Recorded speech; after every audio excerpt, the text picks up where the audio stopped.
I'm taking your ex-wife. Korean Mafia underboss told his boss after watching him neglect her for years. I'm taking your ex-wife. The words hung in the air of Park Sung-jin's corner office like a grenade with the pin already pulled. Outside the floor-to-ceiling windows, Manhattan sprawled beneath us, unaware that the second most powerful man in the Korean underworld had just declared war on the first. Sung-jin's phone clattered onto his desk.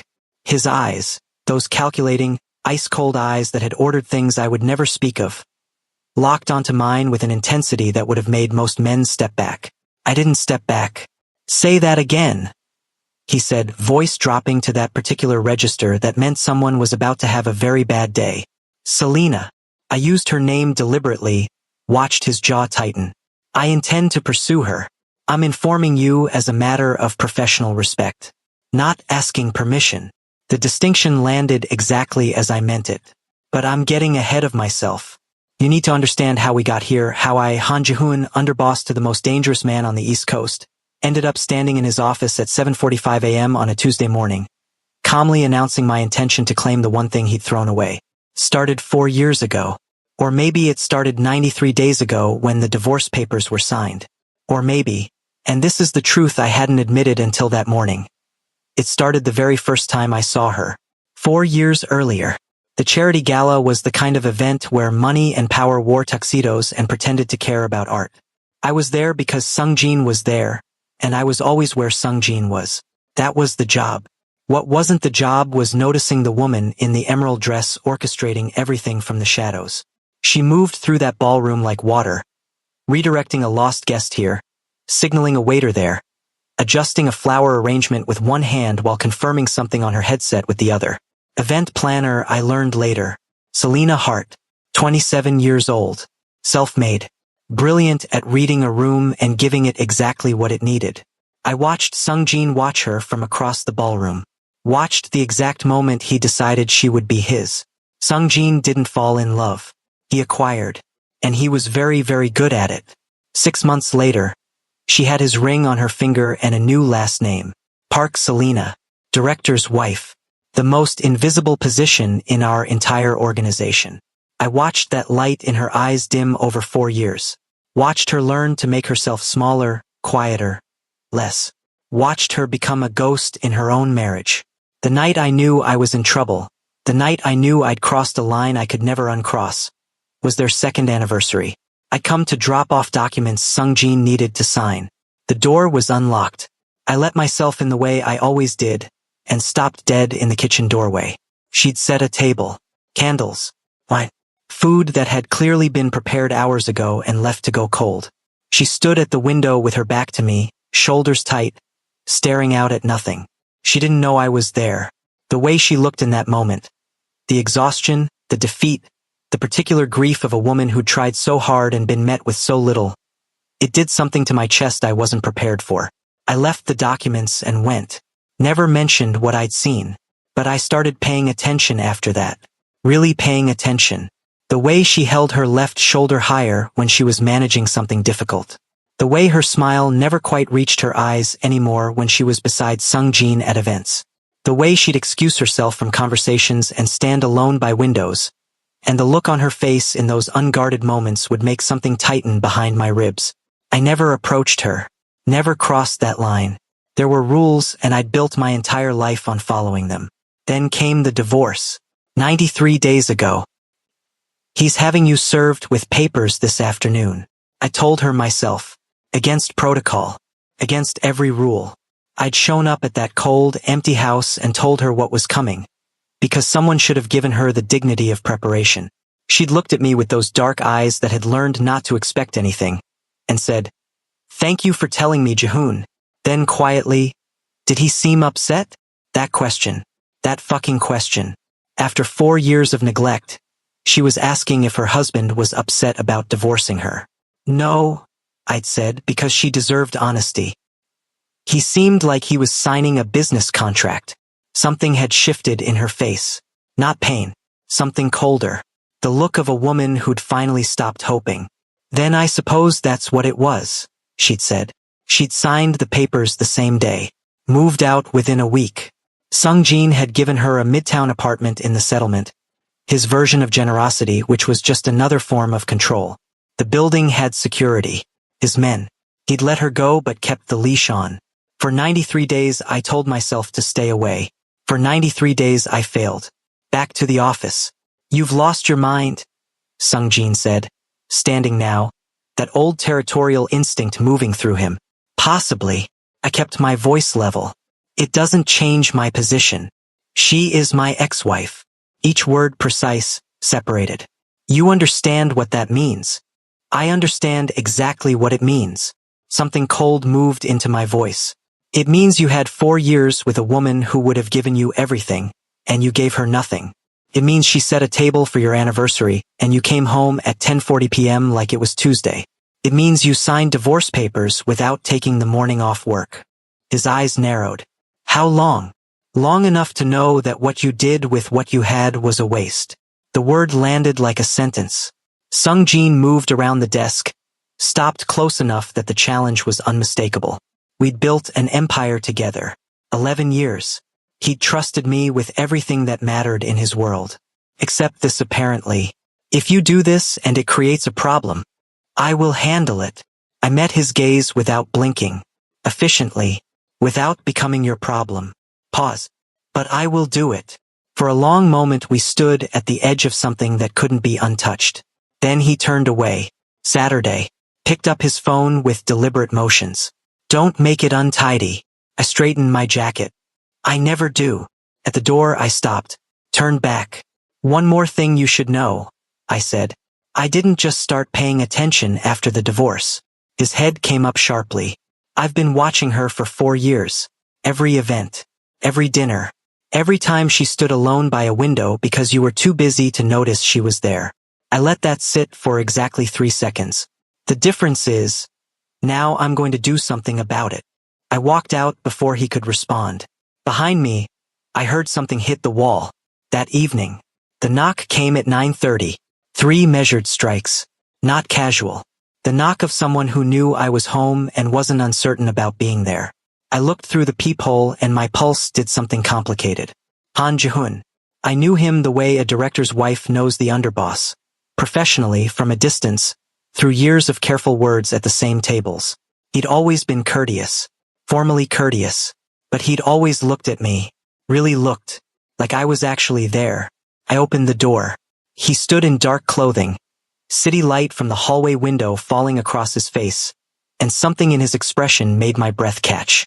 Not the professional mask I was used to. Something else. Something that looked almost like relief. Selena. The way he said my name, like he'd been practicing it internally for a very long time. Ji-hoon. I kept my voice steady. This is unexpected. May I come in? Not quite a question.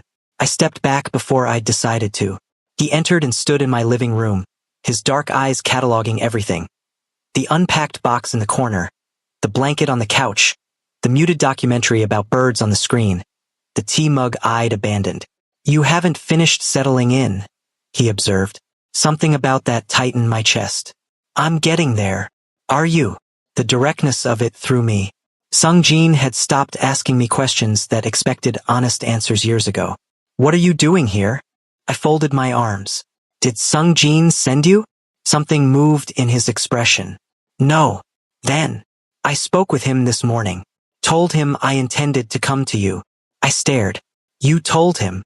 I don't do things without saying what I'm doing.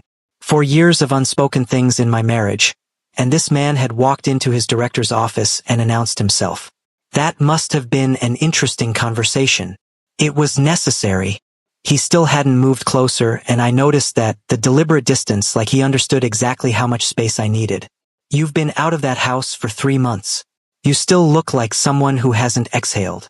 The observation landed somewhere I hadn't protected. You don't know me well enough. You hold your left shoulder higher when you're managing something difficult. Not an interruption. A continuation. You do it at dinner tables when conversations run thin. Every time Sung Jin was late. You've done it since the divorce. His eyes held mine. You're doing it right now. The room went very quiet. I became aware of my own breathing, which had shifted without my permission. What do you want, Ji-hoon? He closed half the distance between us. Not crowding. just present. To have a conversation, a real one, without performance, without anyone deciding what you're allowed to be. His voice dropped half a register. You're a woman worth knowing, Selena. I've believed that for a long time.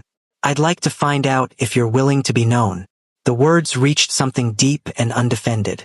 I looked at the careful stillness of him, the way he watched me with something that wasn't pressure, just patient, absolute attention. A conversation, I repeated. To start. I don't know very much about you. I know. No apology. That's the point. Something in me stopped bracing. There's cold tea, I said finally. And birds on mute. The almost smile that crossed his face was worth everything. I don't mind birds. We talked for 4 hours. Real conversation. The kind I'd forgotten existed. He asked about the music I'd stopped listening to. A playlist I'd deleted in year 2 because Sungjin found it too loud. He asked follow-up questions. Remembered what I'd said and referenced it later. I told him about my event planning career, the slow disappearance of work I'd loved, absorbed into managing a household that only required me to be presentable. He listened with a stillness that said he understood what it cost to give up the thing you were made for. He told me about his sister, younger, lung cancer 3 years ago, 27 years old. The way he spoke about it, carefully like organized grief, made me understand why he did everything with such precision afterward. I stopped tolerating waste after that, he said, looking directly at me. Of time. Of what people could be to each other if they tried. When he left, he paused at the door. Same time Saturday if you want. The offer hung there. No pressure. Just possibility. Yes, I said before I'd finished thinking. Something warm moved through his expression. Then he was gone. I stood at my window for a long time after, pressing my palm against the glass, feeling something small and cautious wake up in my chest. The next morning, Sungjin called at 11 a.m. He came to see you. I didn't pretend. Yes. Silence. Long and unplanned. And I looked out at the city and thought about 4 hours of real conversation. About being seen. About the way Jihoon had paused at the door. Sungjin. I kept my voice even. We're divorced. He said nothing. Whatever Jihoon and I are or aren't, that's between us. Pause. You had 4 years to be curious about my life. Think carefully about whether that's where your attention belongs now.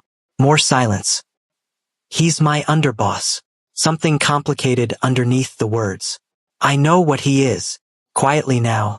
The question is whether you know what I am. I ended the call. Set the phone down. Stood in the particular stillness of a woman who'd said something irreversible and found she didn't want to take it back. Then I picked up my phone and texted the number I'd saved last night. Saturday works. His response. I know a place. Dress warmly.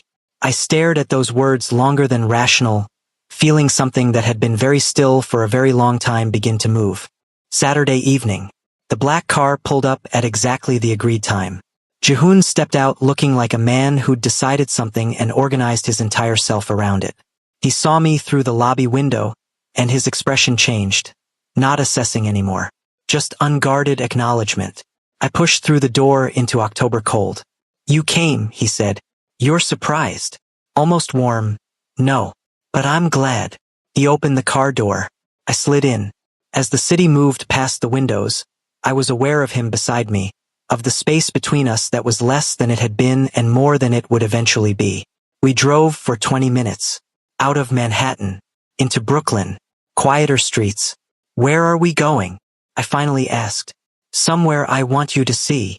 The car stopped in front of a renovated brownstone in Park Slope. Warm light glowed from the windows. Not commercial. Residential. Jihoon got out, came around, opened my door. What is this? I asked. He looked at me with those dark, steady eyes. Your building has Sungjin's security. His men. His eyes. He gestured to the brownstone. This doesn't.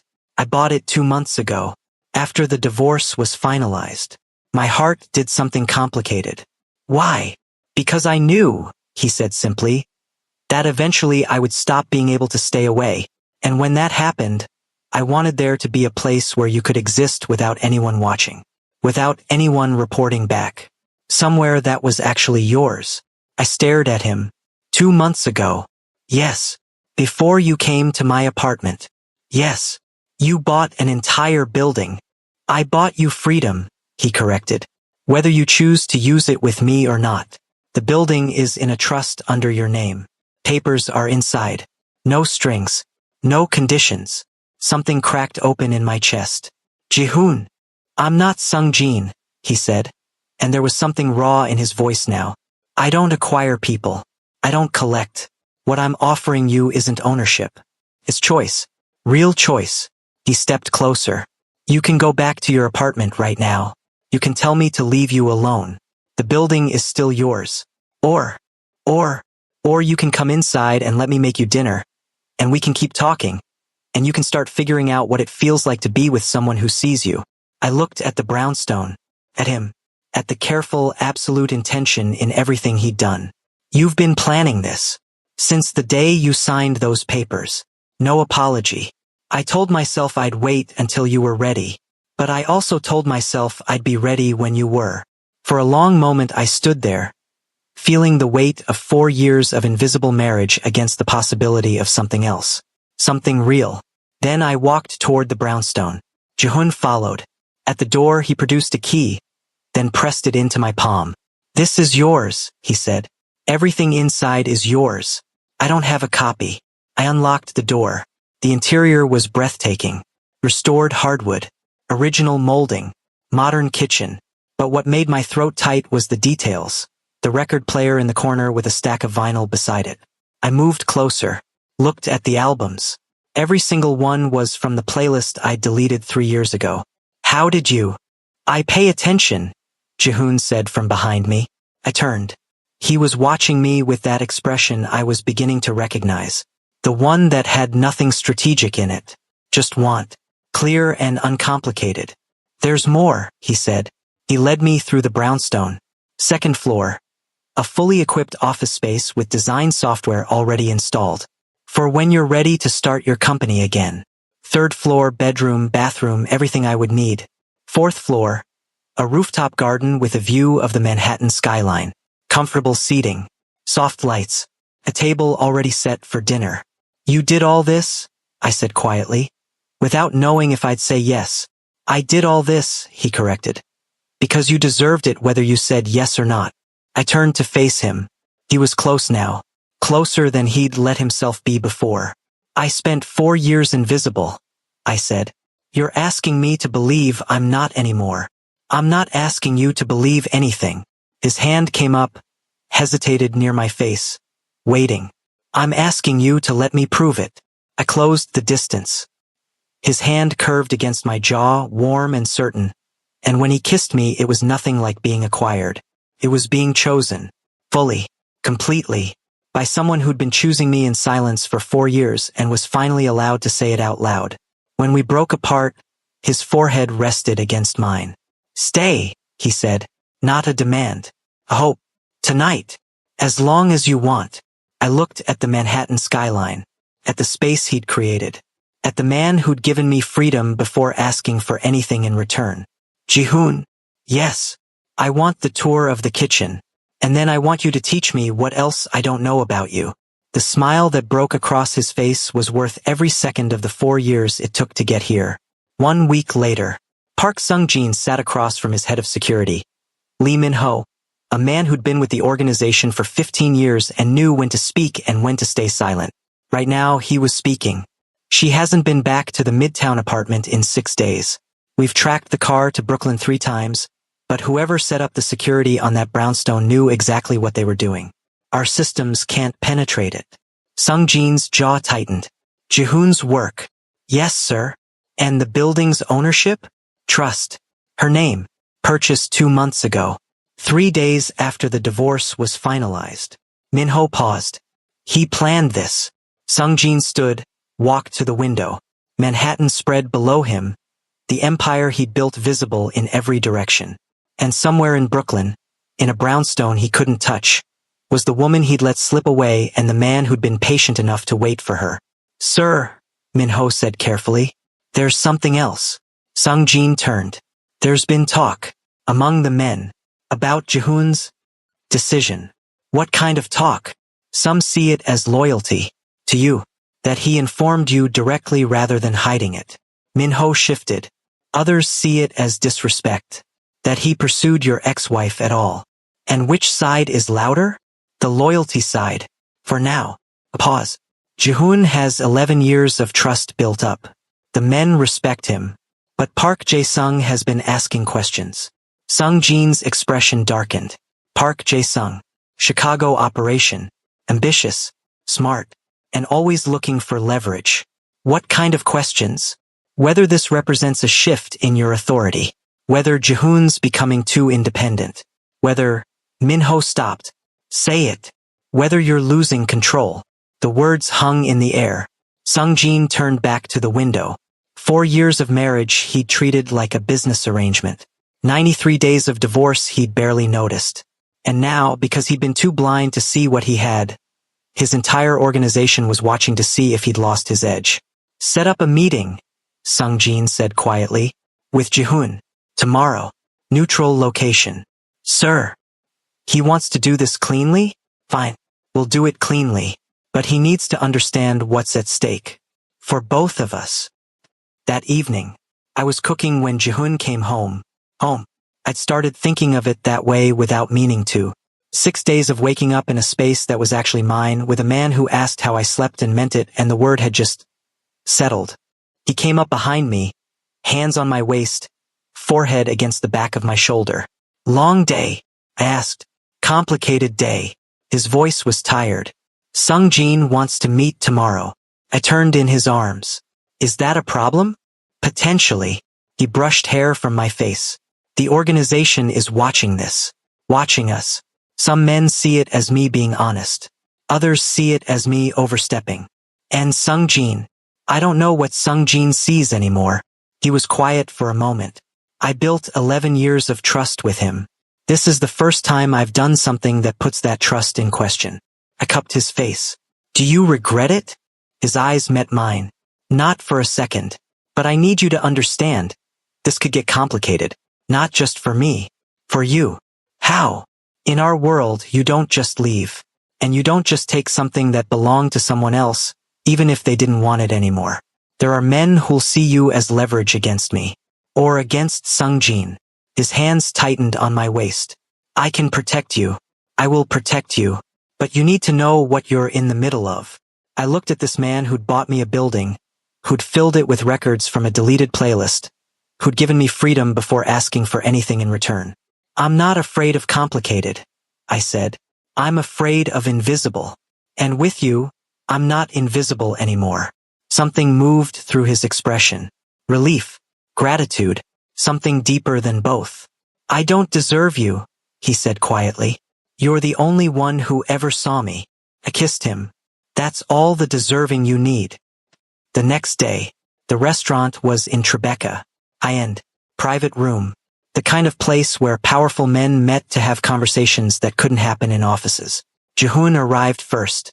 Sung Jin 10 minutes later. They sat across from each other, and for a long moment neither spoke. You look tired, Sung Jin said finally. I haven't been sleeping much. Jihoon kept his voice even. Lot on my mind. I imagine. Sung Jin poured water from the carafe between them. How is she? The question surprised Jihoon. Not the words. The tone. Like Sung Jin actually wanted to know. She's good, Jihoon said carefully. Happy. Happy. Sung Jin repeated the word like he was testing it. That's not a word I heard much in the last 2 years of our marriage. No, Jihoon agreed. It wasn't. Silence. I didn't ask you here to fight, Sung Jin said finally. Or to try to stop this. That would be pointless. You've made your decision. She's made hers. He looked directly at Jihoon. I asked you here because there are consequences neither of you may have considered. I've considered them. Have you? Sung Jin leaned forward. Park Jae-sung has been making noise, asking questions about whether this represents weakness, whether I've lost control, whether you've become a liability. Jihoon's expression didn't change. Jae-sung has been looking for an excuse to move against you for 2 years. This is just the latest. Agreed. But it's an excuse that has traction. Sung Jin's eyes hardened. Because it's personal. Because it involves a woman I was married to. Because every man in the organization knows that in our world, you don't do this without consequences. What are you saying? I'm saying that if I don't respond, I look weak. And if I look weak, men like Jae-sung will push. Hard. Sung-jin paused. But if I do respond, if I come after you or her, then everything we've built for 11 years falls apart. Jihoon was very still. What do you want? I want to know if she's worth it. Not angry. Not accusing. Just direct. I want to know if what you have with her is real enough to survive what's coming. Because Jae-sung won't stop with questions. He'll escalate. And when he does, she becomes a target. I can protect her. Can you? Sung-jin's voice dropped. Can you protect her and run operations and watch your back and maintain loyalty among men who are already questioning whether you've chosen her over the organization? The question landed hard. I chose her, Jihoon said quietly. Because you didn't. Because she spent 4 years being treated like furniture in her own marriage. Because she deserves someone who actually sees her. He met Sung-jin's gaze. But that doesn't mean I've abandoned the organization. It means I've finally chosen something for myself. And if men like Jae-sung have a problem with that, they can bring it directly to me. Sung-jin studied him for a long moment. You love her. Not a question. An observation. Jihoon didn't hesitate. Yes. And she loves you? She's getting there. A pause. She's still learning that love doesn't have to look like what she had with you. The words were a knife, clean and precise. Sung-jin absorbed them without flinching. Then he did something Jihoon had never seen in 11 years. He smiled. Small. Rueful. Almost sad. I fucked up, Sung-jin said simply. I had something real and I treated it like an acquisition. I don't get to be angry that you're not making the same mistake. He stood. But I do get to make sure neither of you pay for my mistakes. What does that mean? It means I'm going to Chicago next week. To have a conversation with Jae-sung about what happens to people who question my authority. Sung-jin pulled on his jacket. And it means you're going to keep Selena safe while I do. No heroics. No unnecessary risks. You stay in Brooklyn, you run operations remotely, and you don't give Jae-sung any ammunition. Jihoon stood as well. You're protecting us. I'm protecting what's mine. Sung-jin's eyes hardened. The organization is mine. You're mine. And even though she's not my wife anymore, no one touches her without going through me first. That's not about love. That's about respect. He headed for the door, then stopped. Jihoon. Yes. Make her happy. Sung-jin didn't turn around. Actually happy. Not the performance version. The real thing. Because if you don't, if you waste what I wasted, I will take issue with that. Then he was gone. Jihoon stood in the empty private room, processing what had just happened. Park Sung-jin had just given his blessing and declared war on anyone who'd threaten it. 3 days later, Park Jae-sung's office overlooked Lake Michigan. Expensive view, expensive furniture, expensive suit. Everything about the man screamed ambition barely contained by protocol. Sung-jin sat across from him and waited. Director. Jae-sung smiled. This is unexpected. I don't usually get personal visits. You've been asking questions, Sung-jin said. I thought I'd answer them in person. The smile didn't falter. Questions. About whether I've lost control. Whether Jihoon represents a shift in power. Whether my personal life has made me weak. Sung-jin's voice was perfectly level. Perfectly calm. Which made it more dangerous. Those questions. Jae-sung leaned back. Men talk. You know that. Men talk. Sung-jin agreed. And then men decide whether that talk is harmless speculation or the beginning of something that needs to be handled. He leaned forward. Which is it? Jae-sung? A pause. I have no problem with Jihoon, Jae-sung said carefully. I have a problem with the precedent. A man doesn't take his director's ex-wife without consequences. Even if the director signed the papers. Even if he says it's fine. Because if one man can do it without consequences, what stops others from testing boundaries? You're right, Sung-jin said. That surprised Jae-sung. His eyes narrowed. You're right that there should be consequences, Sung-jin continued. Which is why I'm here. To make them clear. He stood. Walked to the window. Looked out at the lake. Jihoon came to me directly, told me his intentions, gave me the courtesy of transparency. That takes more courage than hiding it. More respect than pretending it's not happening. He turned back. The consequence for that level of respect is my protection. Mine. Anyone who moves against Jihoon, or against Selena, moves against me. Directly. And we both know how I respond to direct challenges. Jae-sung's expression went very carefully neutral. Now, Sungjin continued, if you have a problem with how I choose to run my organization, with how I choose to respond to my underboss's honesty, then we can discuss that. Right now. In this room. Just you and me. The threat was absolutely clear. Jae-sung was quiet for a long moment. Then he stood as well. I have no problem with how you run the organization, Director. I was simply ensuring you'd considered all angles. I've considered them. Sungjin moved toward the door. And my decision is final. Jihoon has my support. Anyone who touches him or what's his answers to me. He paused at the door. Chicago is a good operation, Jae-sung. You've built something solid here. It would be a shame to lose it over a misunderstanding about where loyalties lie. The message was received. Understood, Director. Sungjin left. In the car on the way to the airport, he made a call. It's handled, he told Jihoon. Jae-sung won't be a problem. What did you do? What I should have done 4 years ago. Sungjin looked out at Chicago passing by. I protected something that mattered. That evening, Jihoon told me everything. We sat on the rooftop garden, city lights below us, and he explained the meeting with Sungjin. The threat from Jae-sung. Sungjin's trip to Chicago. The protection. So we're safe? I asked when he finished. From Jae-sung, yes. From the organization questioning this, yes. He pulled me closer. But Selena, you need to understand, this world doesn't just let people walk away. Even with Sungjin's protection, there will always be risk. What kind of risk? The kind where people see you as my weakness. Where they think hurting you hurts me. His jaw tightened. I can minimize it. I can protect you. But I can't eliminate it. I was quiet for a moment, processing. What are you saying? I'm saying you have a choice. He turned to face me fully. You can stay. Build your business. Be with me. Live in this world with all its complications. Or I can arrange for you to leave. New city. New identity. Money in an account Sungjin can't trace. You'd be completely free. Completely safe. Completely out of this. My heart did something complicated. Without you. Without me, he confirmed. Because I can't leave. This is my life. My work. My world. But you didn't choose this.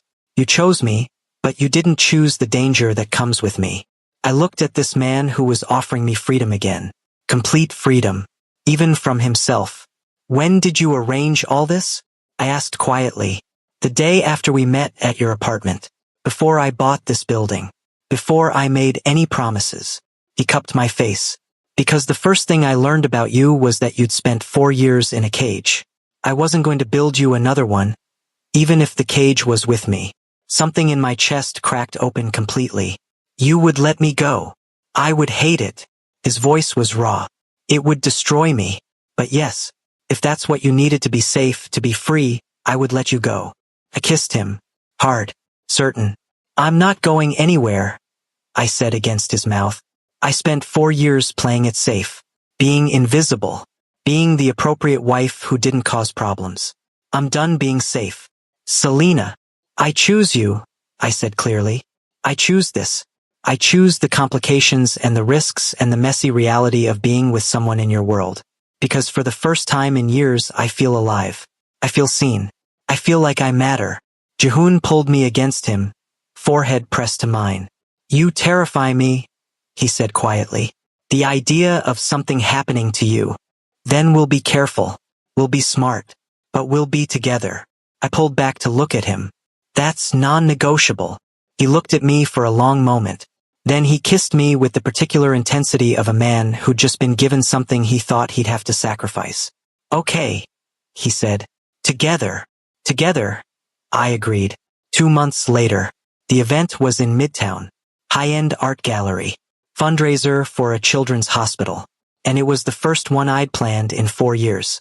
Jihoon had suggested it, gently, over breakfast one morning. You were brilliant at this, he'd said. Before. You should be brilliant at it again. So I'd started small. One event. Just to see if I still had it. I had it. The gallery was perfect. Flow was seamless. Guests were engaged. Money was being raised. And I was standing in the middle of it all, headset on, orchestrating from the shadows the way I used to, feeling more myself than I had in years. Jihoon watched from across the room. He'd insisted on being there, even though this wasn't his world. He stood near the back, dark suit, hands clasped, and every time I glanced his way he was watching me with that expression I'd learned to recognize. Pride mixed with something deeper. Then Sungjin walked in. I saw Jihoon see him, saw the momentary tension. But Sungjin moved through the crowd with the easy authority of a man who belonged everywhere, and stopped in front of a painting near where Jihoon stood. I couldn't hear their conversation from where I was, but I watched it happen. Watched Jihoon say something. Watched Sungjin respond. Watched them both look toward me, and then back at each other. When the event ended 3 hours later and guests were filtering out, I found them both still there. Still talking. Not arguing. Talking. I approached carefully. Selena. Sungjin turned to me. This was exceptional. You haven't lost your touch. Thank you. I kept my voice professional. Polite. We'd seen each other a handful of times in the past 2 months. Always in context of organization business. Always careful and courteous. This felt different. I wanted to tell you something, Sungjin said, before I lost the courage. Jihoon tensed slightly beside me. I'm sorry, Sungjin continued, for the 4 years. For treating you like an acquisition instead of a partner. For not seeing what I had until it was gone. He paused. You deserved better than what I gave you.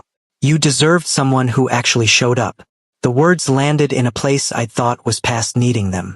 Thank you, I said quietly. That means something. Good. He glanced at Jihoon. He's showing up, in case you were wondering, every day, in ways I never did. I know, I said. Sungjin nodded. Then he did something unexpected. He extended his hand to Jihoon. Take care of her, he said. Actually take care of her. Not the way I did. Jihoon shook his hand. That was always the plan. Good. Sungjin looked at me one last time. Be happy, Selena. You've earned it. Then he left. I watched him go, feeling something complicated and final settle in my chest. Not closure exactly, but acknowledgement. He'd seen what he'd done.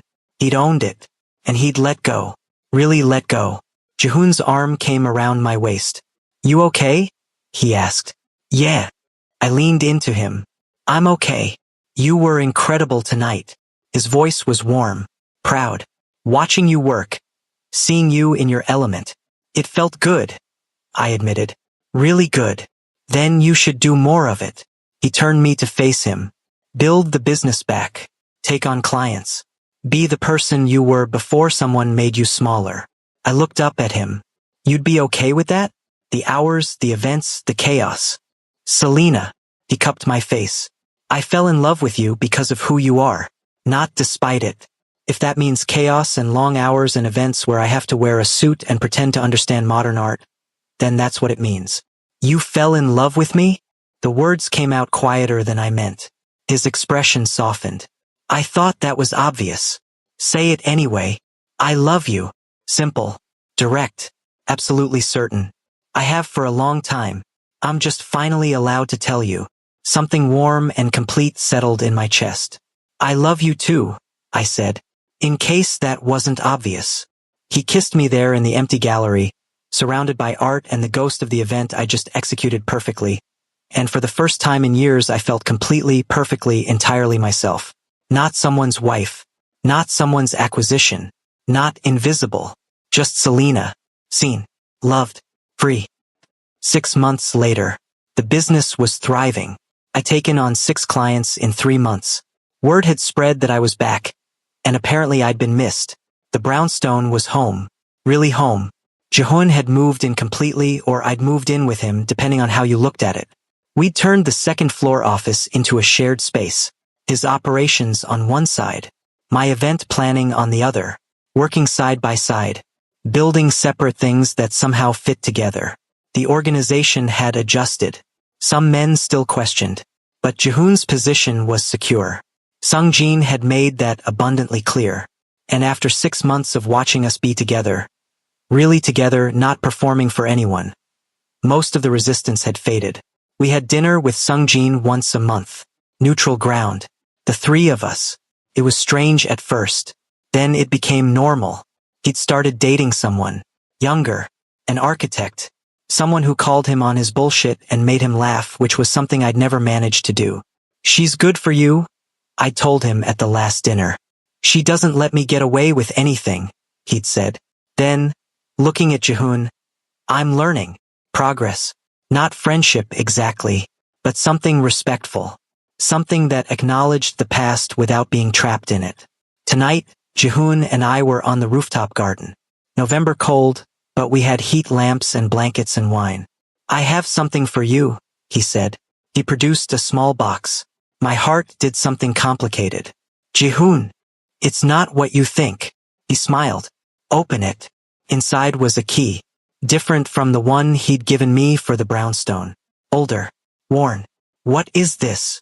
"My sister's apartment. In Busan." His voice was soft. "I've been holding onto it since she died. Couldn't let it go. Couldn't figure out what to do with it." He paused. "I want you to have it." I looked at him, confused. "Not to live in," he clarified, "but because you understand what it means to lose someone and not know how to let go of the spaces they occupied. You understand grief that settles into your bones."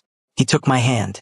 "I want to show you where I'm from, where she lived, where I learned to be the person I became.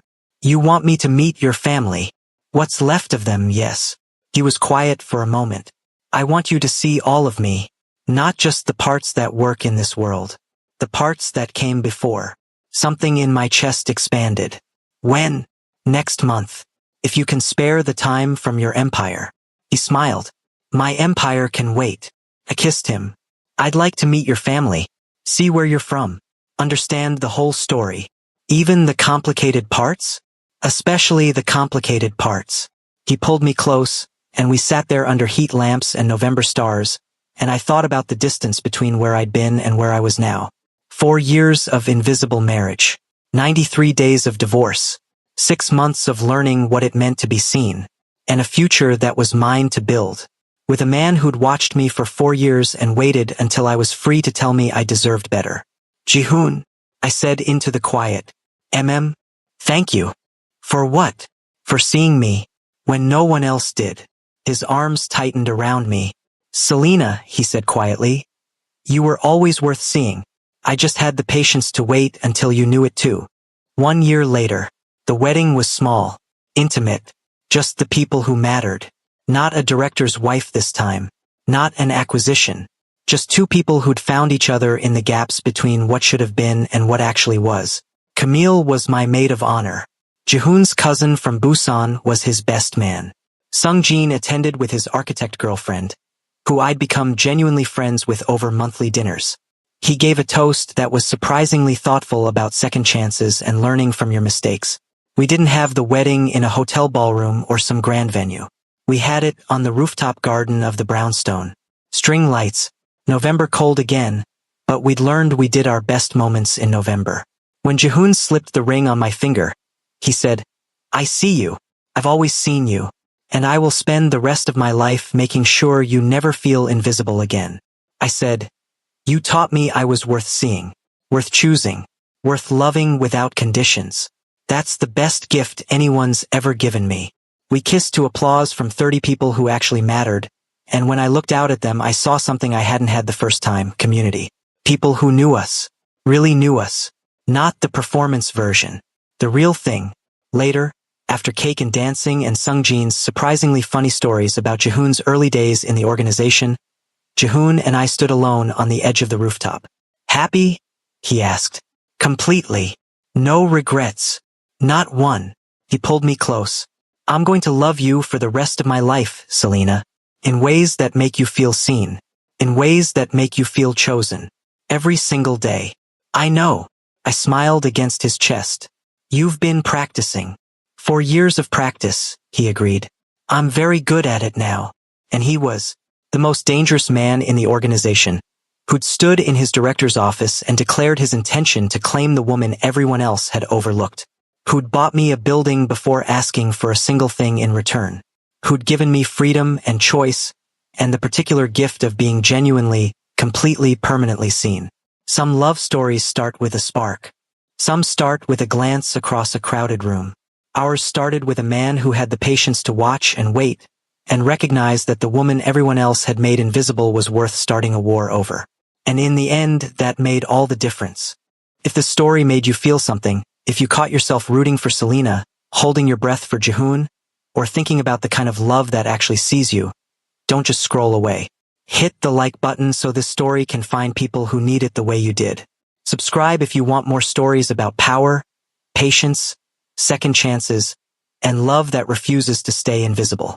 And tell me in the comments, was Jihoon right to wait 4 years, or should he have acted sooner? Your thoughts matter here.